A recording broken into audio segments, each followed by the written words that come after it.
Hello guys, hi guys, how are you doing? I hope you are doing fine wherever you are. As for my summers, I'm fine, I'm doing okay.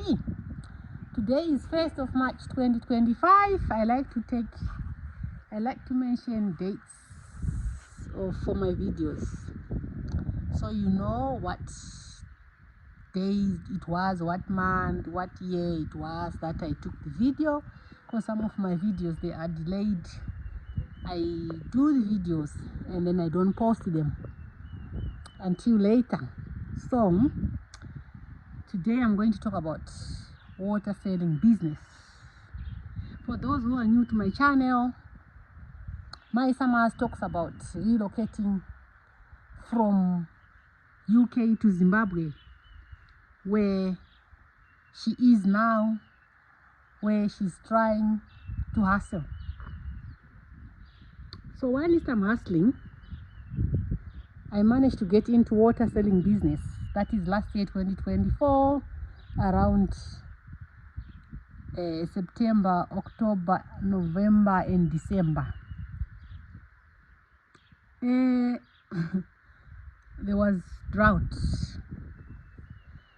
As you all know, that people they maximize on disadvantages of others.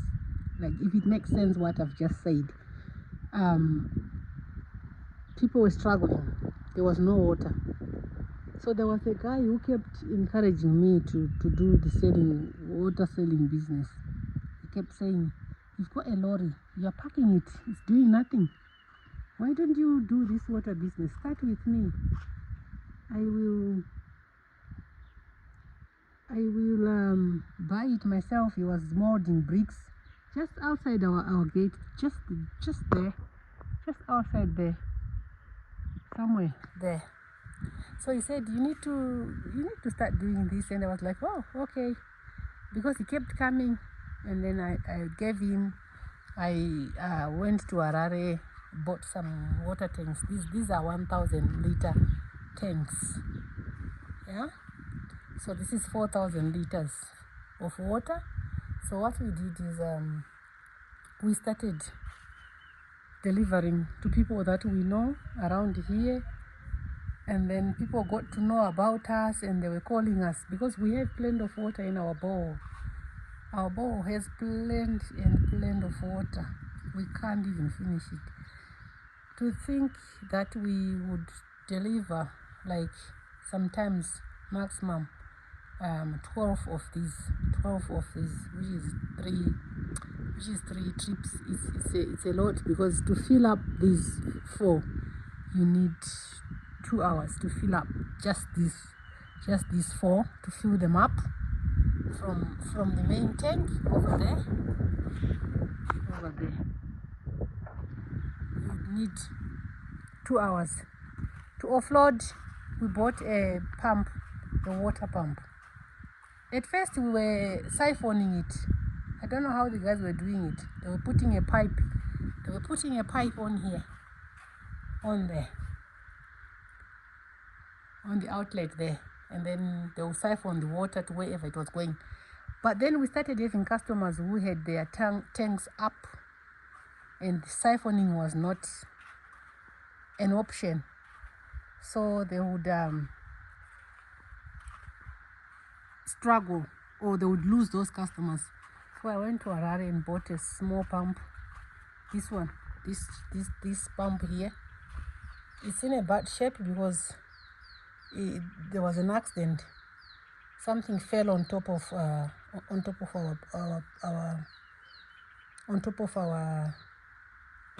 generator tank. So that's what they were now using to pump water from these tanks to the tanks that were up, like mine. Someone had a tank that was above, like that one, like mine. So you need to get water there, so you need a generator to do that. So yeah, back to my water selling business.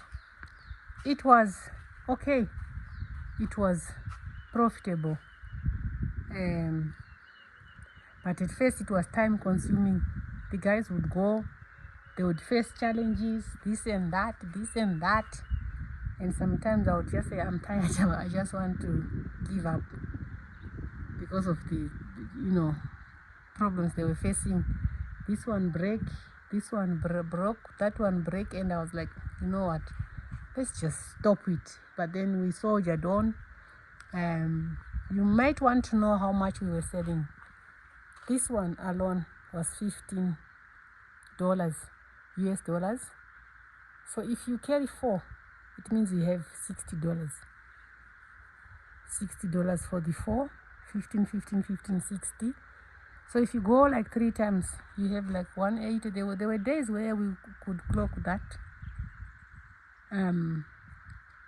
We used to have a big customer. They would want like 10,000. So that's 2.5 loads in a day. Yeah, they would want like every week. They would want 2 for 6, 10 of these every week, once every week. So that means all day they wouldn't do anyone's water, they would just do their water.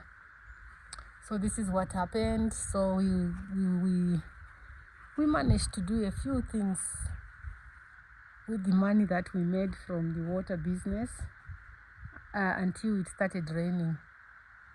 So when it started raining, there was water in the rivers, there was water in dams, there was water in even in all those man-made dams that they dig when they are looking for sand. So what some water suppliers do, they supply builders. We used to supply builders as well. We used to supply builders. I remember we used to have a customer who wanted 4 of these every day, and it's just across our road. So just connect a pipe from our fish pond. They didn't want clean water, so that's how we used to empty that's how we used to empty our fish pond. They would want 4 every day when they come, 4 of these. So would fill their tanks. They used to have 2, and we gave them 2 of ours. So we were supplying builders as well. But now we have stopped. There's no one building now. But once they start building, I'm sure there won't be any water in the pools and stuff, man-made pools. We'll be supplying builders who don't have water or bores at their houses. Yeah, so I thought I'd tell you guys. You may be wondering how I make extra money here. Those days were good. They were good, and we used to have regular customers that we know that we would book them. If we deliver Sunday, we know next Sunday we are delivering 2, 3, 4 tanks. Yeah, like that. I don't know what else to say about my water business. I've told you how much we used to make, and I've told you all the logistics, the challenges. Yeah, so my summers was doing water business. So every year here in Mutoko, water is a problem. But people used to come here and get water for free. I was never selling this water to anyone. They would just come and queue at the gate. We take our hose pipe, we give them water. But this year, because of the drought, we could not cope with giving people free water. They would queue, like I don't know how many of them outside the gate. And besides, everyone else was selling the water. Otherwise, we would just spend all day with our pipe on, supplying them water. There's plenty, but it's time consuming. No one will be monitoring that. So we just told them we are selling the water. If you want water, we sell. And we used to sell, if you don't want this big tank as well, we could buy buckets like the ones we are carrying on the picture there. And we also sell in barrels like this one. This barrel is $3 when it's full. $3.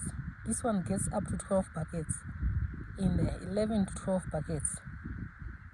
So that's $3. It was $1 for 4 buckets. Yeah, $3 for a barrel of 200-liter tank. Yeah, so we used to have people who could not afford the big ones. It would just empty from there. We would say, how many are you in your area? If we get 3, 4, 5 people, we know it's a tank gone, so we'll just supply them like that. So I took a shortcut to my plot. Let me show you what I was talking about. These are the roads. This is just for you to know what's happening in just, not for anything, but just for you to know what's happening in Zimbabwe. So this is my road to the plot. So you can imagine I'm left with from there to there, just this piece here. Half of the road is swept away. So this is where I was supposed to come to drive here. So you tell me I can take my car. Look, this is my road. I'm supposed to drive here. You can see someone did. What is the big lorries? I don't know. They came.